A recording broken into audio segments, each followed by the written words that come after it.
Good news mga batang Maynila dito sa Pandacan. Etong footbridge sa may Plaza Azul ito malapit, inayos na. Yung puno ng mga etchas, mga basura tapos amoy mapanghi, nilinis na siya. Tapos nilagyan na ng stair nosing itong pagbaba nyo sa hagdan. Para bawas slippery. Dati kasi kon dito, maraming residente nagrereklamo kapag umakyat daw sila, nadudulas, lalo na pag may ulan. Tapos itong ilalim ng expressway na puno ng illegal parking, wala na. Talagang masasabi mo may gobyerno na sa Manila. Alright, so magandang umaga. Nandito na tayo sa ilalim ng expressway.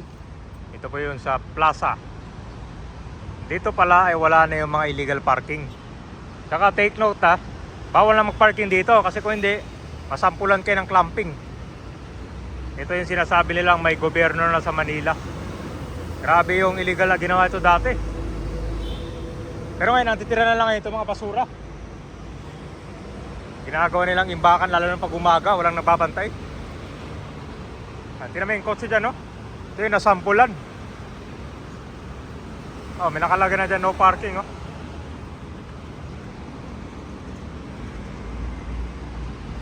So palala ka ba yung dati, dati pwede, ngayon hindi na.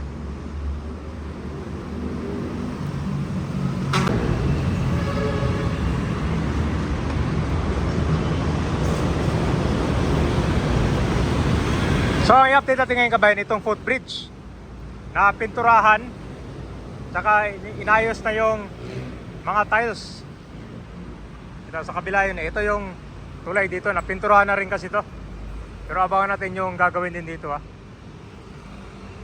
Saka maliwanag na rin dito pag gabi, pagdadaan kayo. Pinailawan na to. Hanggang kwanto sa boundary ng Makati.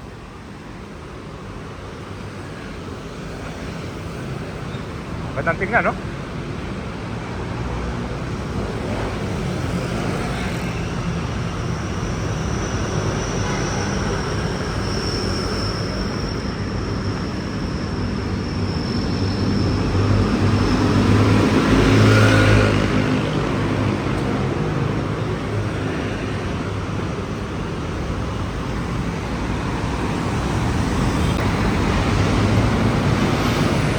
Ang mga footbridge kasi dito dati medyo madilim tapos nakakatakot. Talagang kanyan. Mayroon dumaan yung mga tao dito.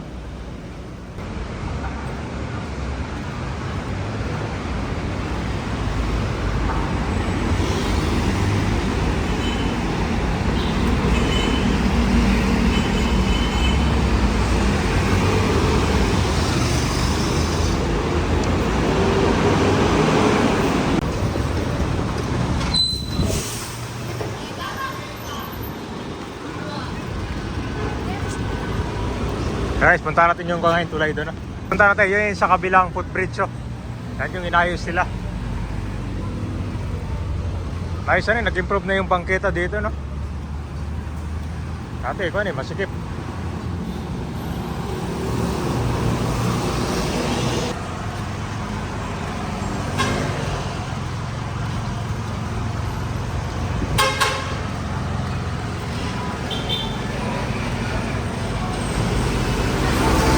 Dito na tayo. Ito na yung naayos sila, oh.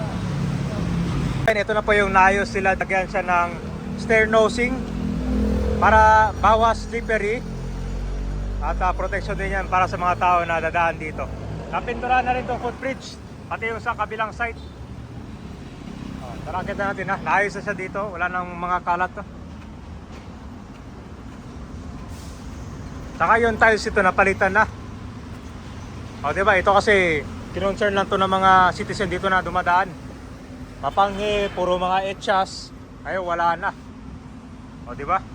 Diba talaga ang kuha nito? Ito yung bilis kilos. Pag may nag-report doon, lalo na sa page ni Yorme, ina-action agad, diba? Lalo na pag anong panahon pa ng bagyo, sakuna.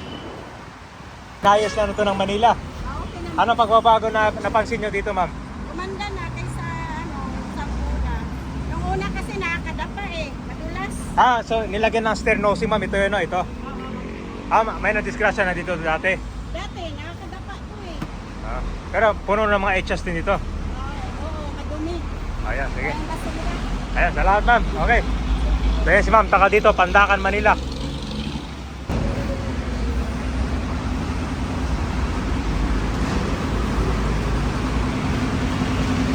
Saka yung mga wire, yung mga kable ito kabayan, dapat hindi dadaan talaga dito sa tao yan, no? May nakikita tayong mga footbridge dito, yung kable, dito dumaan.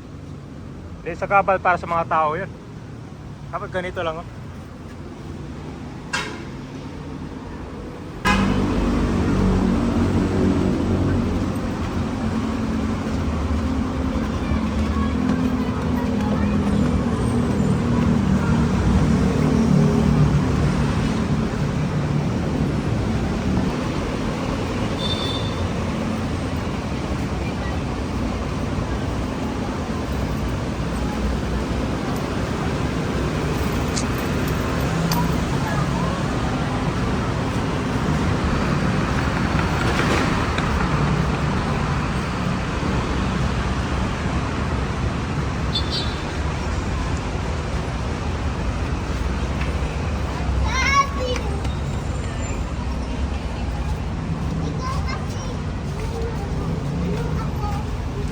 Ah, dito yung pwestuhan ng mga itchas dati, oh.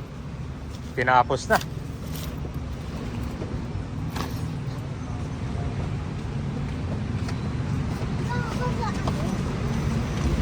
Kapag may malasakit talaga yung namumuno sa Manila kabayan, ramdam mo rin talaga eh. Ginawa nila ito sa kabilang side pa.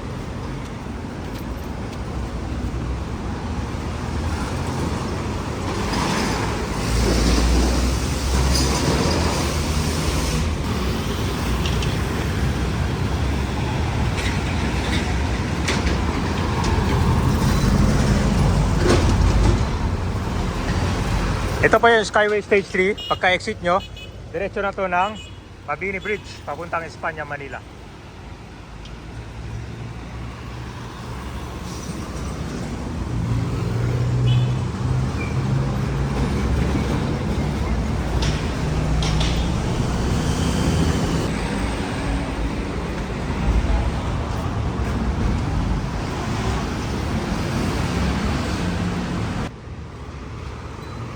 Ayan pa yung update natin dito.